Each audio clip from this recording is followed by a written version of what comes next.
राधे राधे सभी को स्वागत है आपका हमारे चैनल भक्ति सार 2009 में। आज हम श्रवण करेंगे भागवत गीता का 7वां अध्याय। श्री कृष्ण बोले, हे पार्थ, मुझ में मन लगाकर मेरे ही आश्रय होकर योगाभ्यास करते हुए मेरे स्वरूप का संशय रहित पूर्ण ज्ञान होगा। सो सुनो, वह पूर्ण ज्ञान मैं तुम्हें सुनाता हूँ, जिसके जानने से तुमको इस लोक में और कुछ जानना शेष ना रहेगा। सहस्त्रों मनुष्यों में से कोई एक सिद्धि प्राप्ति के लिए यत्न करता है। उन यत्न करने वाले सिद्धों में से भी कोई ही मुझे ठीक से जान पाता है। पृथ्वी, जल, अग्नि, वायु, आकाश, मन, बुद्धि और अहंकार, ये 8 प्रकार की मेरी प्रकृति माया है। इस प्रकृति को अपरा, अचेतन अर्थात जड़ कहते हैं। और हे महाबाहो, इससे दूसरी प्रकृति चेतन है, जिसने संपूर्ण जगत धारण किया है। इन्हीं दोनों प्रकृतियों से सब प्राणी मात्र उत्पन्न होते हैं। ऐसा जानो जे प्रकृतियां हमसे ही उत्पन्न हुई हैं। इस प्रकार जगत की उत्पत्ति और प्रलय का कारण मैं ही हूँ। हे धनंजय, धागों में जिस प्रकार मणि पिरोई जाती है, उसी भांति ये संसार मुझ में ही गूंथा हुआ है। मुझसे परे और कुछ भी नहीं है।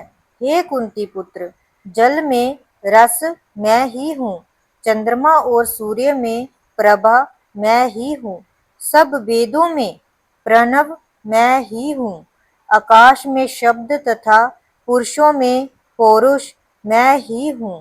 हे अर्जुन, पृथ्वी में जो सुगंध है तथा अग्नि में तेज मैं ही हूँ। हे पार्थ, संपूर्ण प्राणियों में सनातन बीज रूप मुझको ही जानना। बुद्धिमानों में बुद्धि रूप और तेजस्वियों में तेज मैं ही हूँ। हे अर्जुन, काम और रोग रहित बलवान पुरुषों में बल और पुरुषों में धर्म के विरुद्ध ना जानने वाला कर्म मैं ही हूँ। जितने सात्विक, राजस, तामस पदार्थ हैं, वह सब मुझ में हैं। सत्व, रज, तम, इन तीनों गुणों के प्रभाव से ये सारा संसार मोहित रहता है। इस कारण जे इससे परे मुझ अभय परमात्मा को नहीं जानता। मेरी ये गुणमय और दिव्य माया अत्यंत दुष्कर है। जो मुझको अनन्य भाव से भजते हैं, वह इस माया को पार कर जाते हैं। जो पापी, मूढ़, नराधर्म माया ने जिनका ज्ञान हर लिया है और आसुरी भाव ग्रहण किए हुए हैं, मुझको नहीं पाते हैं। हे भारत श्रेष्ठ अर्जुन, 4 प्रकार के जीव मुझको भजते हैं। दुखिया, जिज्ञासु, ऐश्वर्य की कामना करने वाला और ज्ञानी। जिनमें मुझे सदा एकाग्र चित्त और केवल मेरी भक्ति करने वाले ज्ञान पुरुष श्रेष्ठ लगते हैं, क्योंकि मैं ज्ञानी को अत्यंत प्रिय हूँ और वह मुझको प्रिय हैं। यद्यपि ये सभी भक्त श्रेष्ठ हैं, तथापि ज्ञानी तो मेरी आत्मा ही है, क्योंकि वह मुझ में ही मन लगाकर मुझको ही सर्वोत्तम गतिमान मेरा ही आश्रय ग्रहण करता है। अनेक जन्म के अनंतर ज्ञानी मुझे पा लेता है। ऐसा महात्मा अत्यंत दुर्लभ है, जो सब जगत को वासुदेवमय समझे।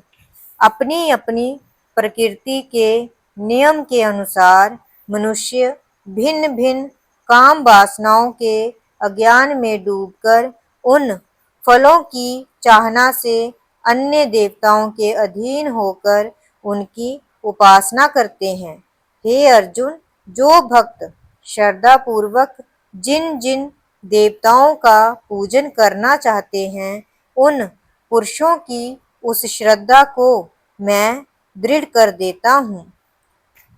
वह इस श्रद्धा से युक्त होकर उस देवता की आराधना करता है, फिर उसको मेरे ही रचे हुए कर्म फल प्राप्त होते हैं। परंतु उन अल्प बुद्धि वालों का फल नाशवान है। देवताओं की आराधना करने वाले देवताओं को मिलते हैं और भक्तजन मुझ में मिल जाते हैं। मेरे अभय अविनाशी अत्युत्तम स्वरूप को न जानकर मंदबुद्धि लोग मुझ अव्यक्त को व्यक्त देहधारी मानते हैं। मैं योग माया से आच्छादित होने के कारण सबको नहीं दिखता हूँ। उसी से मूढ़ लोग अनादि तथा अविनाशी मुझको नहीं जानते। हे अर्जुन, मैं भूत, भविष्य और वर्तमान के सब प्राणियों को जानता हूँ, पर मुझे कोई भी नहीं जानता। हे भारत, हे परंतप, इच्छा और द्वेष से उत्पन्न होने वाले सुख दुख आदि द्वंद्वों के मोह से जगत के सभी प्राणी भ्रम में फंस जाते हैं। जिन पुण्यात्माओं के पाप नष्ट हो गए हैं, वे पुरुष द्वंद्व के मोह से छूटकर दृढ़ निश्चय करके मेरी भक्ति करते हैं। जो मेरा आश्रय लेकर जन्म मरण के दुख दूर करने के अर्थ प्रयत्न करते हैं, वह पुरुष ब्रह्म, आत्मज्ञान और संपूर्ण आज्ञा को जानते हैं। जो अधिभूत, आदिदेव और अधियज्ञ इन सब में व्यापक मुझे जान पाते हैं, वे समाधिष्ठ पुरुष मरण काल में मुझको जानते हैं। 7वें अध्याय का महात्म्य। श्री नारायण जी बोले, हे लक्ष्मी, अब 7वें अध्याय का महात्म्य सुनो। एक पटेल नामक नगर था, जिसमें शंकुकरण वैश्य रहता था। वह व्यापार करने के लिए नगर के बाहर कहीं परदेश जा रहा था। रास्ते में शंकुकरण को एक सर्प ने डस लिया, जिससे वह मर गया। तब उसके साथी दाह क्रिया करके आगे को चले। जब लौटकर घर में आए, तब उसके पुत्र ने पूछा, मेरा पिता शंकुकरण कहाँ है? तब उन व्यापारियों ने कहा, तेरे पिता को सर्प ने डस लिया था, सो वह मर गया है, और जे पदार्थ तेरे पिता का है, सो तू ले ले। पुत्र ने कहा, जिस सर्प ने मेरे पिता को काटा है, मैं उसको मारूंगा। उन व्यापारियों से कहा, चलो वह ठोर मुझे बताओ, जहाँ मेरा पिता शंकुकरण मरा है। व्यापारियों ने उसे वहां ले जा खड़ा कर दिया। देखा तो वहां एक बांबी है, जिसे वह कुदीले से खोदने लगा। जब छेद बड़ा हुआ तो वहां से एक सर्प निकला। सर्प बोला, तू कौन है? मेरा घर क्यों खोदता है? उस बालक ने कहा, मैं शंकुकरण का पुत्र हूँ। जिस सर्प ने मेरे पिता को मारा है, मैं उसको मारूंगा। तब सर्प ने कहा, हे पुत्र, मैं तेरा पिता हूँ। तू मुझे अधम देह से छुड़ा और मुझे मत मार। जे मेरा पूर्व जन्म का कर्म था, सो मैंने भोगा। तब पुत्र ने कहा, हे पिता, कोई जतन बताओ जिससे तुम्हारा उद्धार हो। तब उस सर्प ने कहा, हे पुत्र, किसी गीता पाठी ब्राह्मण को घर में भोजन कराओ और उसकी सेवा करो, तो उसके आशीर्वाद से मेरा कल्याण होगा।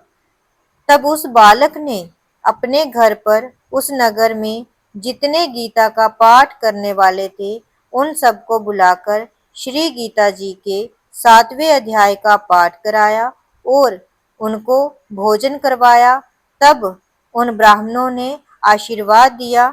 तब तत्काल वह अधम देह से छूटकर देव देही पाकर विमान पर चढ़कर आकाश मार्ग को जाता हुआ अपने पुत्र को धन्य धन्य कहता हुआ बैकुंठ धाम को प्राप्त हुआ। जय श्री कृष्ण।